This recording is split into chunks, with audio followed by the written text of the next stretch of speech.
for AI, right? We can't understand this stuff, and we have to be honest with ourselves. Say it's going to do a lot of things. It's going to tear society apart. The rise of deep fakes and who is who online. How do you verify? We're going into a US election. We have no clue what's a real person, what's not a real person. Our team here at Real Vision has been showing me reading scripts out of text. It's not me. It's AI. And Emad at Stability AI, I mean, he's got some crazy stuff coming from sports of athletes that have never played against each other or been, and I can't disclose what it is, but it'll shock the world.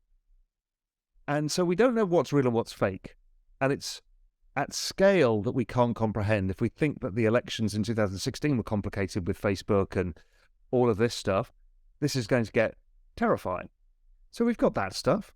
The other thing is, like my 70-whatever-year-old mother-in-law, she's writing a book about the geological history of time, well, creating a logarithmic history of time from the birth of the planet to where we are today.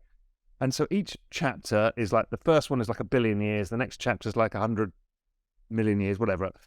And she's an artist, so she paints around these topics as well. But typically for an artist, she'd be researching what she's writing. She'd go down 17 Google rabbit holes and end up looking at the color of dung beetles in Africa for no reason. And it would take her forever. I showed her ChatGPT. She's like powering through it. She's 75 years old. I'm like, oh my God. So it's completely enhancing her abilities. It's enhancing everybody about us. And as you know, for Impact Theory or for us at Real Vision, there's so many tools we can use for editing video, sound, writing newsletters, understanding your customers, everything. So it's going to make, it's like asking that same question about the internet. Oh, is the internet good or bad for me? Yes. Is it good or bad for society? Yes. It's everything. And that's the hard thing to comprehend. So will it be harder to get jobs in the future? Probably. But can I do a lot more with my job in the next 5 or 10 years? Definitely. Hello and welcome to Crypto Street. In today's video, Real Vision CEO Raoul gives us an update about his outlook for AI in 2023 and how it will benefit us in the future. So AI wasn't specifically great at forecasting because it requires a lot of other stuff. Well, machine learning wasn't good at forecasting. AI, we don't know, but my guess is it forecasts as well as humans do eventually, depending on what factors we feed it. And that's about data sets. So it's not just about price data and looking at pattern recognitions. It's, don't forget, everything every expert's ever said is online.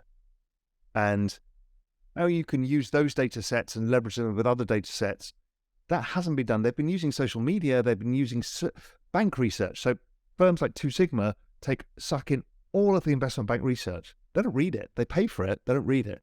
They just put it into the AI. So it tries to make smarter decisions. So they've been doing this for a long time. But what I have heard from some of these people is there are several models that they've shut down that work and they don't know why. And we've heard the same kind of thing from Google. Why shut it down? I don't really understand. It's the if we don't know what's making money, we don't know how it's going to lose money. So you can't understand the tail risk. So if it's a certain model and you can see what it's doing, like it's checking news, looking at Twitter feeds, blah, blah, blah, okay, there's parameters you understand. When there are no parameters, which is what the DeepMind got to with Go, it never played Go in a way that any human had ever played Go in history. And that's when people start going, oh my God, okay, is it sentient and all of that conversation. So they've seen that in financial markets as well, where they can't define why it's making decisions. So therefore, you don't know if it can create catastrophic loss, which is the worst thing in financial markets. It's okay if you ask ChatGPT and it gives you the wrong answer, it's not a catastrophic loss. But if you've got a model that works and works and works, and you've got all your capital at risk or your client's capital at risk, and suddenly it goes to zero because it's completely wrong for some basic flaw.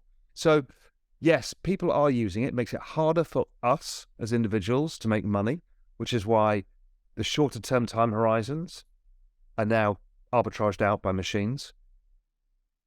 The business cycle time horizons are now starting to get arbitraged out by machines, or at least the trend following guys tend to be sooner. So it's harder.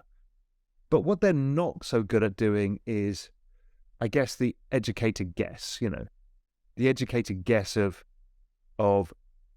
is crypto technology something interesting? Where could you extrapolate it to if you look at it? But it's not very far away. I mean, humans aren't that smart. So it makes financial game markets much harder. So how I've thought about it, just a whole piece on Real Vision about this actually, which was like, okay, we've got this massive disruption coming. We don't know what it means for our jobs. We don't know what it means for economy or prices or anything. It's good, bad, it's everything. All we know, it's a massive societal shock to deal with something like this, bringing this huge new labor force in that's smarter than us and quicker than us. And that feels a bit uncomfortable, and we don't know the outcomes.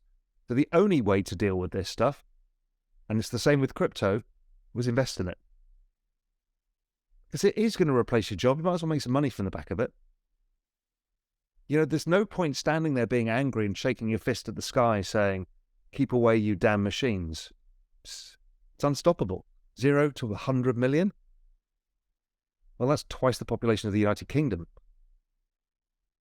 in a month. And we don't even know the numbers that already within China are using it. Don't forget what happens when you start using the data held within TikTok, which is why the US is so terrified of TikTok.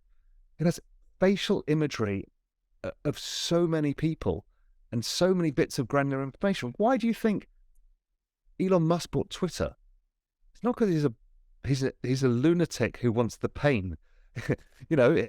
He actually wants us all having conversations with each other all day on every topic. Why does he not want bias in it? Why does he care so much? Because a biased AI is not a good AI. What you want is as much broad humanity as possible.